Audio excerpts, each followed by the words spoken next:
के लिए, जो बेटियों के लिए काम करती है, and he will talk about that, little bit about that.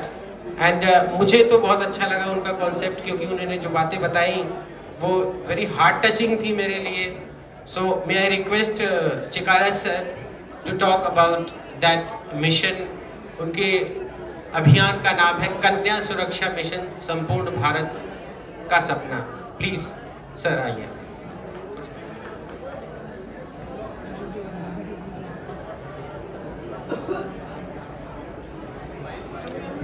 Thank you sir. आज के इस सभागार में उपस्थित सभी जो भी यहाँ पे ज्ञानी पुरुष उपस्थित हुए हैं, और जब से हम यहाँ पे बैठे हैं इस ज्ञान की जो वर्षा हो रही है, विशेष रूप से हमारे बच्चों के लिए, और मैं सभी बच्चों से निवेदन करूंगा कि प्लीज अपनी आवाज 5 मिनट के लिए बंद कर लें। देखिए, इधर से तभी बोला जाएगा जब आप साइलेंस हो जाएंगे। Please only for 5 minutes.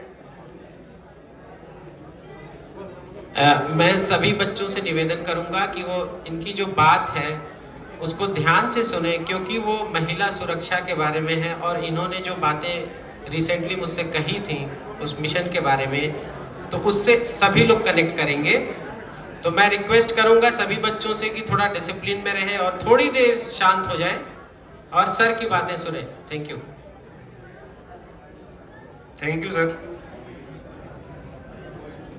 आज मुझे इतना बड़ा मंच उपलब्ध कराने के लिए मैं थैंक्स बोलना चाहूँगा गुप्ता सर को, और हमारे मित्र हैं श्रीमान अंकित चौहान जी, जिनके द्वारा हमें आज इस कार्यक्रम में पहुंचने का ये शुभ अवसर प्राप्त हुआ।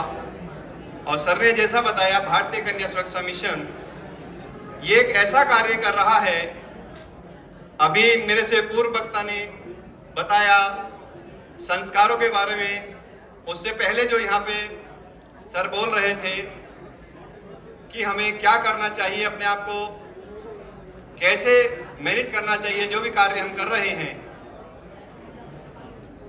बहुत अच्छी चीजें जब से यहाँ पहुंचे हैं सभी बच्चों को मिल रही हैं। लेकिन मेरा ये मानना है कि आप लाइफ में कुछ भी करो, आप पढ़ाई कर रहे हैं, अभी यहाँ पे जो है मैक्सिमम स्टूडेंट जो है वो 11th या 12th वाले यहाँ पे पहुंचे हुए हैं। आपने अभी परीक्षा दी होगी या आगे नेक्स्ट ईयर परीक्षा देंगे। आपने 10th पास किया होगा, उसमें आपके मार्क्स आए होंगे। मार्क्स की वैल्यू तो ये है कि आप 90% ले आए या 95 ले आए, वो तो चलेगा। आप 80 ले आए या 85 ले आए, वो भी चलेगा। लेकिन अगर आप के अंदर संस्कार नहीं है, आपके अंदर डिसिप्लिन नहीं है, आप एक अच्छे नागरिक बनने की ओर अग्रसर नहीं है, तो ये मार्क्स आपके किसी भी काम आने वाले नहीं हैं।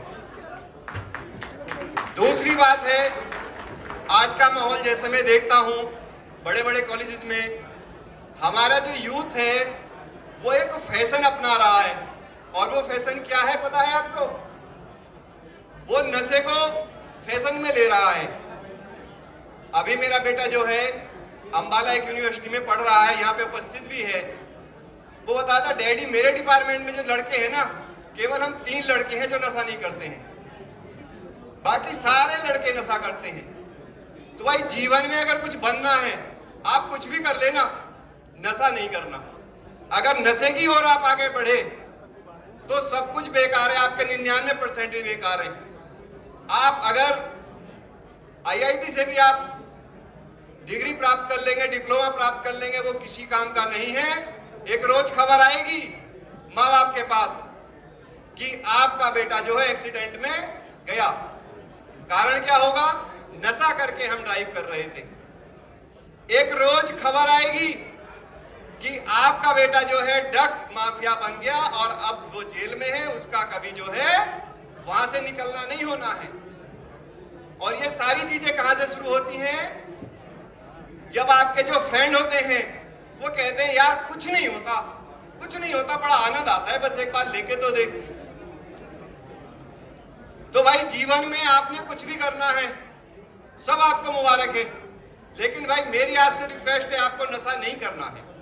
करेंगे तो आप चाहे 99% ले आए, आप 90% ले आए, आप इस संसार के सबसे टॉपर भी हो जाएंगे ना, तो एक दिन पता लगा वो गांजा फूंकता है और वो सब कुछ छोड़ करके और वो बेवड़ा बन गया है, सारी चीजें खत्म हो जाएंगी। माँ बाप के पास आपके रोने के अलावा कुछ नहीं होगा। तो सारी चीजों को करते हुए हमें इस चीज का ध्यान रखना है।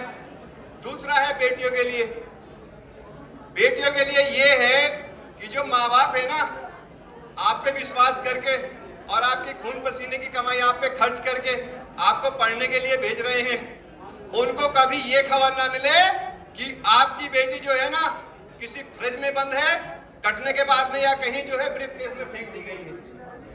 और ये कारण क्या होता है, हमारे जो गलत सोसाइटी है, हमारे जो फ्रेंड है ना, उनका जो हम चुनाव करते हैं, वो चीज जो होती है वो हमारे लिए जहर बन जाती है। अभी आपने देखा होगा एक मेरठ में केस हुआ है ना, एक पत्नी ने अपने पति को काट करके और कहे में बंद कर दिया, ऊपर से सीमेंट रोड़ी का घोल डाल दिया। जब नशे में व्यक्ति जाता है, वो महिला भी नशे की आदत हो गई थी, सब कुछ खत्म हो गया। आज वो कहाँ है पता है बच्चों आपको? जरा बता दो, कोई कहाँ पे है? जेल में है और पूरी जिंदगी वहीं सड़ेगी, नरक बन गई है जिंदगी। तो भैया ये कमाल कहाँ का है? नशे का। करोगे तो ऐसे ही जिंदगी बर्बाद होंगी। इसलिए पढ़ाई करो बहुत अच्छे से, जीवन एंजॉय करो, ये बार बार नहीं मिलता है।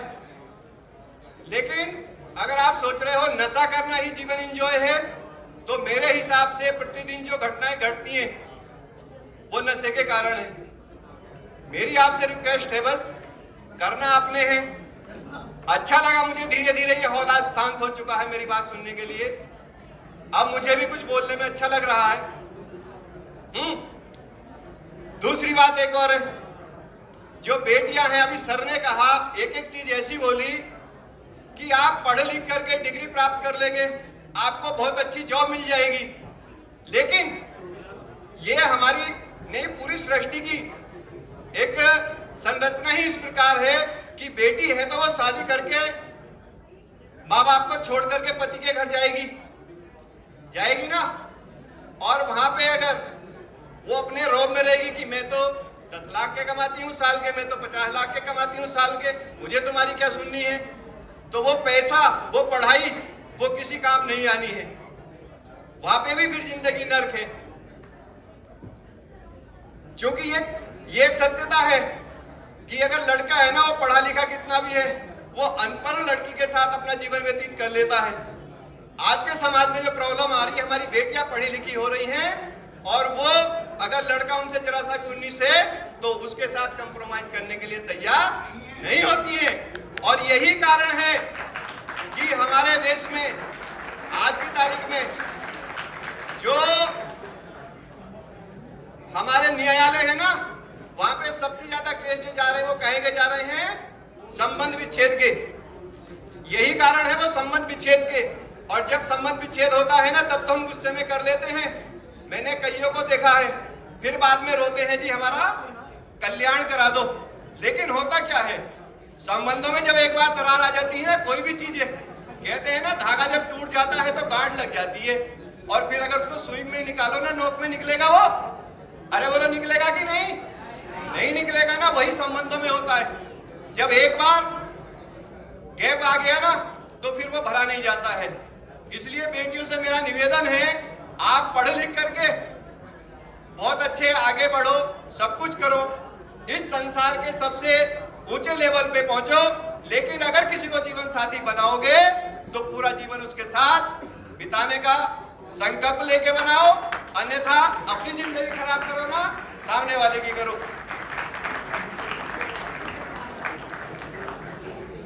तो मेरा यही निवेदन है भाई, इतने सारे यहाँ पे कॉलेजेस आए हुए हैं, बच्चे आए हैं, आपको ये सुनहरा मौका, जो स्टूडेंट यहाँ पे है, सुनहरा मौका मिला है। कुछ स्टूडेंट तो ऐसे हैं कि ऐसी सभागार के जो है पहली बार हिस्सा बने होंगे, और ये इन सब लोगों ने आपको जो है ये अवसर, शुभ अवसर प्रदान कराया। अन्यथा ऐसे सेमिनार को अटेंड करने के लिए, चूंकि हम जाते रहते हैं, हमें हजारों रुपए अपनी जेब से खर्च करने पड़ते हैं, और आपके लिए फ्री ऑफ कॉस्ट रखा गया है। तो ये आपका सौभाग्य है जो ऐसे ऐसे जो है यहाँ महान पुरुषों के विचार आपको सुनने को मिले। और हो सकता है इस सभागार में अगर 10 बच्चे भी इस चीज से प्रेरित हो जाएं, तो मैं समझता हूं जिन लोगों ने आज का यहाँ पे पैसा खर्च किया है वो अपने आप को गौरवान्वित महसूस करेंगे। बातें काफी हैं, लेकिन ये मंच इतना बड़ा है, मैं समझता हूं मुझे अपनी वाणी को विराम देना चाहिए। भारतीय कन्या सुरक्षा मिशन से जो अगर आप जुड़ना चाहते हैं, ये कार्य कर रहा है बेटियों के लिए और नशा मुक्त हमारा देश बने। क्योंकि जो सपना हमारे देश के कर्णधार आज देख रहे हैं कि हम 2050 तक पूर्ण रूप से अपने भारत को विकसित बना देंगे, लेकिन मेरी नजर में कुछ और दिख रहा है। अगर हम ऐसे ही हमारा यूथ नशे की ओर बढ़ता रहा तो हम 2020 तक अपने भारत को विकसित बनाए या बनाए, लेकिन हम अपने भारत को नशेड़ी अवश्य बना देंगे। इसलिए पढ़ाई के साथ साथ में भैया ये भी अपने माइंड में आज धारण कर लेना कि हमें नशा नहीं करना है। लास्ट पॉइंट, मैं सभी को, जितने भी यहाँ पे बुद्धिमान लोग विराजमान हैं, आए हुए हैं, और जो भी आज के इस कार्य को यहाँ पे ऑर्गेनाइज कर रहे हैं, उन सभी को मेरा अनेक अनेक बार धन्यवाद, शुभकामनाएं। आपने इतना अच्छा कार्य किया। मेरे बोलने में कहीं कोई त्रुटि रही हो तो उसके लिए मैं क्षमा चाहता हूं। धन्यवाद।